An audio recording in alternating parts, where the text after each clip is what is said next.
So here's a question I have for you. What do you do? You're walking down the street, let's say this is the old days when we're walking down the street, no masks and everything, no worries, okay? We're walking down the street and you hear someone call from their building, help, help. You hear it up somewhere in a building, like on the, let's say, 11th floor, but you hear it. What do you do? What do you do? You look around and you see there's other people there, and they hear it too, and everybody's stopped and everybody's looking up. What do you do? Well, in fact, this story came up in a reading I remember it so well, and I didn't even read it recently. It was like at least a year ago. One of the Malcolm Gladwell books, either Tipping Point or Talking to Strangers, although that one was more recent, so I bet it's Tipping Point. Anyway, in this book, he describes this situation, and guess what happens? Nothing. Nobody responds because everybody thinks somebody else will respond. And something like a terrible thing happens to the person who is screaming help. And this is, everybody's responsible actually, because nobody responded to it, because everybody thought it was going to be on somebody else. And I bring this up because in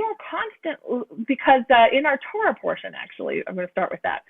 We have something that happens in the Torah portion that's really interesting in this portion called Tazria, which is often what we talk about when we talk about Tazria is skin afflictions and the spreading of skin afflictions. And it's actually a very interesting, if you heard Rabbi Hirsch's sermon yesterday, which was really beautiful, it's all about like, what do you do when someone's really ill in the community, and how do you both quarantine them so that they are keeping themselves safe and everybody else safe, but also like, how do you support them and how do you bring them back into the community?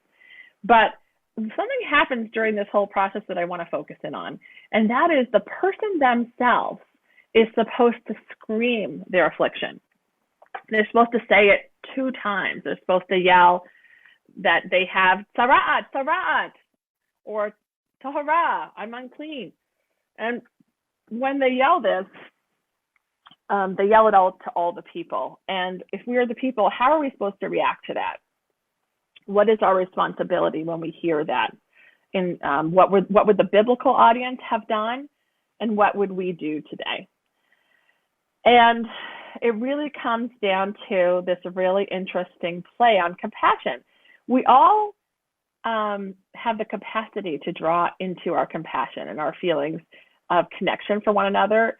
And this is, of course, it's such an important attribute as a Jewish person, such an important value that we work very hard on developing this throughout our lives as a religious practice, right? And that's why we're told, at least we say 36, but at least 36 times in the Torah to welcome the stranger because we were once strangers, or something in that realm, something about really understanding how somebody feels because we were there, right? So that's all about really tapping into our sense of compassion.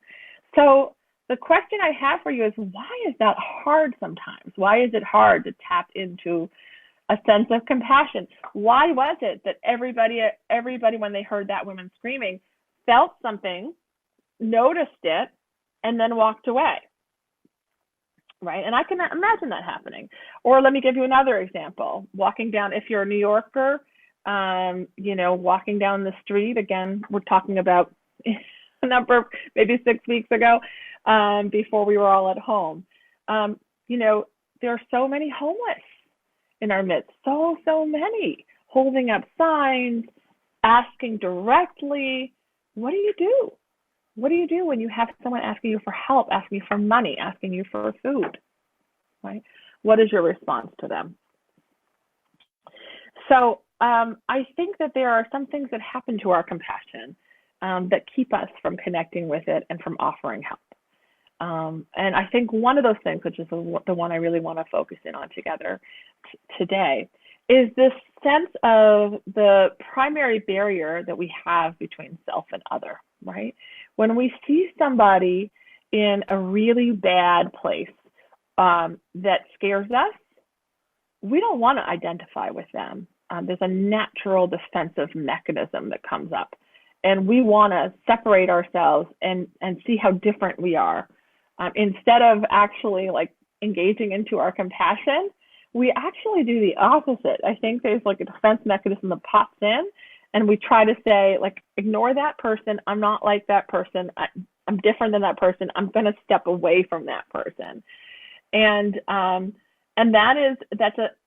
listen, there's some times that we have to engage that defense mechanism because we can go it's all a balance. We can actually find ourselves going too far the other way and over identifying and finding ourselves sinking down and really getting into a bad place because we're so over identifying.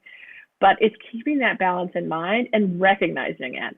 So that's what Judaism teaches, is that we need to be able to tap into our compassion and always have that there so that we can help. And in fact, what Judaism tells us is to exercise compassion. It doesn't say to feel compassion, it says to exercise it. That's very different, right? So in fact, feeling compassion is probably something that we do, and then we stop ourselves, like in that situation that I'm talking about, where for whatever reason we're putting up a barrier. We don't exercise it. We feel it and we turn away. But Judaism says, no, exercise compassion. What does that mean to you? What can you be doing to exercise compassion?